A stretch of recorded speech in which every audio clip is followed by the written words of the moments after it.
Hi అండి. How are you? పదాలను ఉపయోగించడం చాలా ప్రమాదకరమైన ఆట అంటారు ఓషో. ఆయన మాటల్లో చెప్పాలంటే, పదాలను ఉపయోగించడం చాలా ప్రమాదకరమైన ఆట. అర్థం నా దగ్గరుంటుంది, శబ్దం మిమ్మల్ని చేరుతుంది. చాలా అద్భుతమైనటువంటి మాట.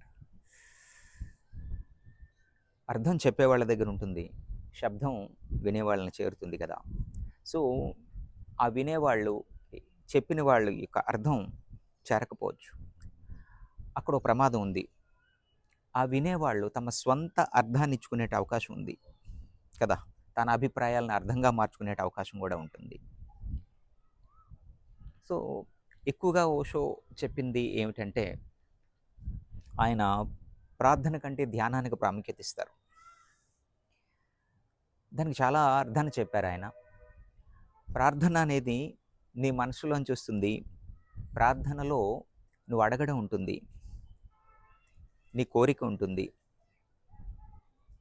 వాస్తవమే కదా! ధ్యానంలో ప్రార్థన లేదు, కోరిక లేదు, ఆలోచన లేదు. ప్రారంభంలో ఆలోచనలు ఉంటే ఉండొచ్చు. క్రమంగా అవి కూడా తగ్గిపోతాయి. ప్రార్థన నీ బాహ్యంలో జరిగితే, ధ్యానం నీ అంతరంలో జరుగుతుంది.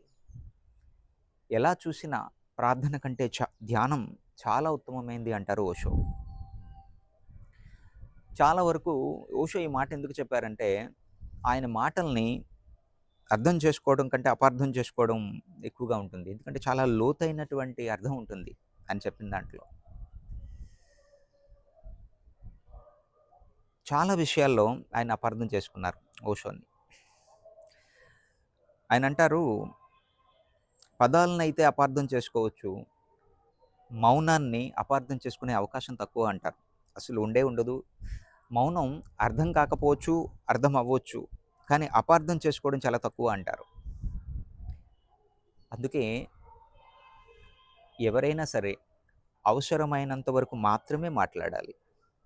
వివరణ కూడా అవసరమైనంత వరకు మాత్రమే ఇవ్వాలి. మీ యొక్క శబ్దం యొక్క అర్థం ఎదుటి వ్యక్తికి చేరలేదు అనుకునేటప్పుడు మౌనం చాలా ఉత్తమమైంది. ఎందుకంటే అవతల వ్యక్తికి మీ శబ్దాన్ని అర్థం చేసుకునే పరిజ్ఞానం లేనప్పుడు అది విపరీతమైనటువంటి పరిణామాలకి త్రోవ తీసే అవకాశం ఉంటుంది. అందుకే ఓషో మాస్టర్ చాలా అద్భుతం అంటాను నేను. మళ్ళీ చెప్తున్నాను, పదాలతో ఆట చాలా ప్రమాదకరమైంది. శబ్దం మిమ్మల్ని చేరుతుంది, అర్థం నా దగ్గర ఉంటుంది.